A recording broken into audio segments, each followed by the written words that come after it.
Very good afternoon to everyone. और आज बहुत बड़ा दिन है, धनतेरस। पिछले हफ्ते जब हमने वीकली आउटलुक की बात की थी तो धनतेरस मैंने उस शो में, उस वीडियो में मैंने विश किया था। और आज रूप चौदस है, तो धनतेरस, रूप चौदस, दिवाली बहुत बड़ा फेस्टिवल है इंडिया का। और मैं इनफैक्ट एक दूसरा वीडियो और बना रहा हूं इस वीडियो के बाद, जो मैं दिवाली पिक्स मैंने कमिट की थी, तो दिवाली पिक्स देनी है, 3 पिक्स लेके आएंगे हम। वो एक वीडियो जरूर से आप लोग देखिएगा। और अब मैं बात करता हूं, जो पिछला हफ्ता गया जबरदस्त गया, और आगे भी आने वाला हफ्ता देखिए। दिवाली कल मुहूर्त ट्रेडिंग भी है, हम देखते हैं कैसा रहता है। बट ओवरऑल माहौल काफी अच्छा बना। लास्ट वीक में एक चीज बहुत अच्छी रही, स्मॉल कैप मिड कैप ने गजब का परफॉर्म किया। और ये जबरदस्त आउट परफॉर्मेंस का रीजन देखिए, अगर आप इंडिया का अगर ट्रू रिप्रेजेंटेशन इकोनॉमी का देखें तो वो कहीं ना कहीं अब इन्वेस्टर्स को या एफआईआईज या सारों को, डीआईआईज को वो दिखने लगा है स्मॉल कैप्स और मिड कैप्स में। लार्ज कैप्स में अगर आप निफ्टी में देखो तो कुछ कंपनियों का इतना बड़ा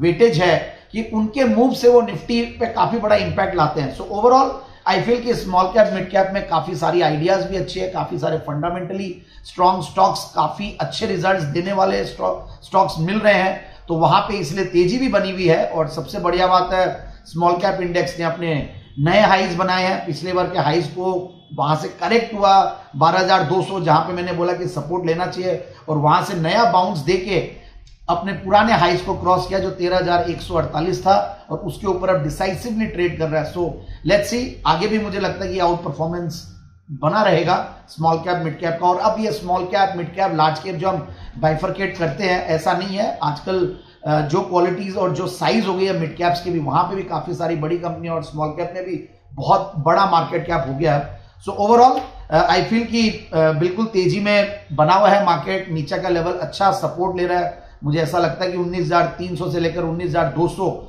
एक सपोर्ट के लेवल पे काम कर रहा है, और ऊपर अब देखते हैं कैसा रेजिस्टेंस मिलता है। बट 19,600 मुझे स्ट्रॉन्ग एक रेजिस्टेंस लगता है, क्योंकि सामने स्टेट इलेक्शंस है। अब हम आगे राजस्थान में और 5 स्टेट्स में जो इलेक्शंस है वो बहुत क्रूशियल रोल प्ले करेंगे, और उसमें सबसे इंपॉर्टेंटली एमपी के रिजल्ट्स पे पूरी नजरें बनी रहेगी। राजस्थान में भी कुछ बीजेपी की तरफ झुकाव आ रहा है, एमपी में देखते हैं क्या होता है, छत्तीसगढ़ में कांग्रेस की बातें हो रही है। सो ओवरऑल रिजल्ट्स का इंपैक्ट रहेगा, और आगे भी फिर ये रिजल्ट्स खत्म होंगे असेंबली इलेक्शंस, तो बातें फिर सेंट्रल इलेक्शंस की होने लग जाएगी। सो काफी सारे इवेंटफुल मंथ्स आगे आने वाले दिनों में। एंड अब मैं बात करता हूं जो डोमेस्टिक फ्रंट पे जो हमारे जो फैक्टर्स है, उनमें एफआईआईज की बाइंग बहुत इंपॉर्टेंट है, जो कि नहीं हो रही है। वो लोग बेरिश है, और ओवरऑल उनका एक आध दिन डेरिवेटिव्स में जरूर से लोग बाइंग में आए थे। फिर हमें देखना है कि किस तरीके से इन्फ्लेशन की रेट आती है। नवंबर 13 तारीख जो मंडे है, उस दिन इन्फ्लेशन की रेट आएगी अक्टूबर की, और WPI इंडेक्स आएगा, वहां से भी काफी इंपैक्ट आता है जनरली। और ओवरऑल जो इंटरनेशनल फ्रंट पे देखिए, वहां पे यूएस में इन्फ्लेशन का डेटा आने वाला है 14 तारीख को। 15 तारीख को प्रेसिडेंट जिनपिंग और बाइडेन कैलिफोर्निया में मिलने वाले हैं। सो काफी लोग इंटरनेशनली उस मीटिंग को ऑब्जर्व करेंगे। So that's a big topic again. और इंडस्ट्रियल प्रोडक्शन का स्टेटिस्टिक्स आने वाला चाइना का, फिर जापान के जीडीपी डेटा, यूके के सीपीआई डेटा, यूएस के एक्सपोर्ट इंपोर्ट प्राइस इंडेक्स आने वाला है अक्टूबर का। सो लेट्स सी और क्या रहता है। और ओवरऑल हमारे फ्रंट पे एक तो क्रूड ऑयल की प्राइसेस हमेशा बहुत इंपॉर्टेंट रहती है, और हमारी जो करेंसी है वो डॉलर के सामने वीक हो ही जा रही है। वहां पे कंटिन्यूसली हम देख रहे हैं कि गेटिंग वीक ओनली। फिर यूएस का जॉबलेस क्लेम्स का डेटा, वो बहुत इंपॉर्टेंट डेटा होता है, अगेन उस पर नजरें बनी रहेगी। अब मैं आता हूं निफ्टी के लेवल्स की बात। पहले लास्ट वीक जब मैंने निफ्टी की बात की थी तो मैंने आउटलुक दिया था वॉलेटाइल, बट इस बार हम दे रहे हैं बाय ऑन डिप्स। और 19,425 पे बंद हुआ है, 19,370 से 19,290 ये एक सपोर्ट की तरह काम करेगा, और रेजिस्टेंस 19,490 से लेकर 19,570 एक कंसोलिडेशन हुआ है, और 20 डेमा के ऊपर निफ्टी बंद हुआ है। That is again a good sign, और हायर बॉटम फॉर्मेशन हुआ है, तो बाय ऑन डिप्स का मार्केट तो है। और बैंक निफ्टी यहां पे भी बाय ऑन डिप्स है, यहां पे भी एक अच्छा कंसोलिडेशन हुआ, और 20 डेमा जो है वो है 43,570, उसके ऊपर बंद हुआ है।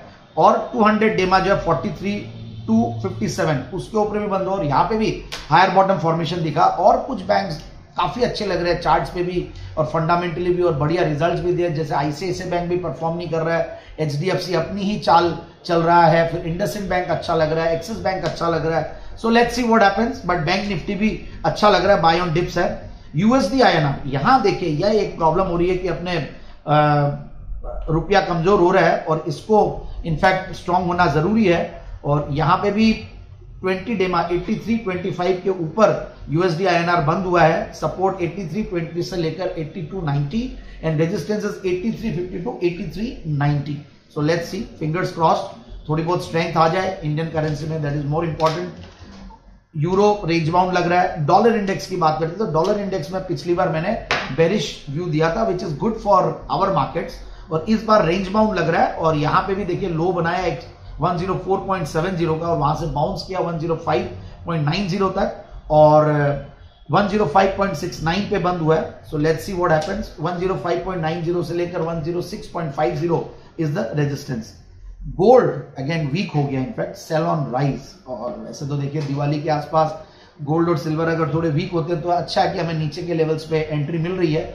बट यस, ये कोरिलेशन देखिए जियोपॉलिटिकल टेंशन से भी रहता है गोल्ड का, और भी दूसरे मेटल से रहता है, इवन क्रूड ऑयल से भी रहता है। एंड मुझे लग रहा है कि गोल्ड एक बार वीक है। सो लोअर टॉप फॉर्मेशन दिखाया है 20 डेमा जो 60,150 के नीचे बंद हुआ है एंड 59,659 गोल्ड की क्लोजिंग थी एमसीएक्स दिसंबर की। सो लेट्स सी व्हाट हैपेंस। बाकी ओवरऑल सेल ऑन राइज है एंड रेजिस्टेंस जो सपोर्ट है 59,530 से लेकर 59,250 एंड जो रेजिस्टेंस है वो है 59,970 टू 60,150। सिल्वर इज अगेन 70,000 पे डॉट बंद हुआ है, 70,033 टू ए प्रिसाइज। और एमसीएक्स दिसंबर की मैं रेट्स बता रहा हूं, ये भी सेल ऑन राइज है। लोअर टॉप फॉर्मेशन किया है 200 डेमा जो 17,350 के नीचे बंद हुआ है। सो लेट्स सी, ये भी एक सेल ऑन राइज की आइटम है। अब हम आते हैं कॉपर पे। कॉपर भी सेल ऑन राइज है, इनफैक्ट ये काफी दिनों से एक सुस्त चाल चल रहा है और 200 डेमा के कभी ऊपर कभी नीचे, 20 डेमा के इस बार नीचे बंद हुआ है 705 और लोअर टॉप फॉर्मेशन है। सो यहां पे भी वीकनेस दिख रही है। तो 691 से लेकर 685 ये सपोर्ट है और रेजिस्टेंस जो है 705 से लेकर 710। एंड अब आता हूं मैं crude oil, which is very important for us to track, क्योंकि मार्केट्स पे बहुत बड़ा इंपैक्ट क्रूड ऑयल का रहता है इंडियन मार्केट्स पे। और यहां पे 6470 पे बंद हुआ है, रेंज बाउंड आउटलुक है। सपोर्ट 6370 से लेकर 6330 एंड रेजिस्टेंस 6530 टू 6590। और यहां पे भी आप देखिए 200 डेमा जो है उसके नीचे बंद हुआ 6690, विच इज गुड फॉर अस। और अब देखते हैं आगे क्या होता है। बाकी इस बार जो मैं टेक्निकल पिक लाया हूं, फंडामेंटली बहुत स्ट्रॉन्ग स्टॉक है और एफएनओ का स्टॉक है, वो है क्यूमिंस इंडिया लिमिटेड। 1769 पे बंद हुआ है, टारगेट 1810 से लेकर 1830 and stop loss will be 1730। इसने भी ट्रेंड लाइन रेजिस्टेंस अपना ब्रेक किया, 1745 के ऊपर हायर बॉटम फॉर्मेशन दिखाया है। और technical pick of the week commodities की अगर मैं बात करूं तो एनसीडीएक्स धनिया, इनफैक्ट वहां पे एग्री कमोडिटीज जनरली तो नॉन एग्री एग्री दोनों में से कोई भी लाते हैं, बट इस बार एग्री कमोडिटी है और वो है बाय। ये पहले भी हमने दिया हुआ है एनसीडीएक्स धनिया में बाय के recommendation. Higher bottom formation continuously form कर रहा है और 200 डेमा के ऊपर बंद हुआ है। तो 7774 वाज द क्लोजिंग प्राइस जो दिसंबर का कॉन्ट्रैक्ट है। टारगेट 7950 से लेकर 8070 and stop loss is 7670। So thank you so much once again and lots of good wishes, best wishes। आप लोगों को दिवाली की शुभकामनाएं और ये दिवाली मंगलमय रहे, खूब तरक्की करे इंडियन स्टॉक मार्केट्स भी और हमारे सबके खूब पैसे बने आने वाले सालों में। Thank you so much.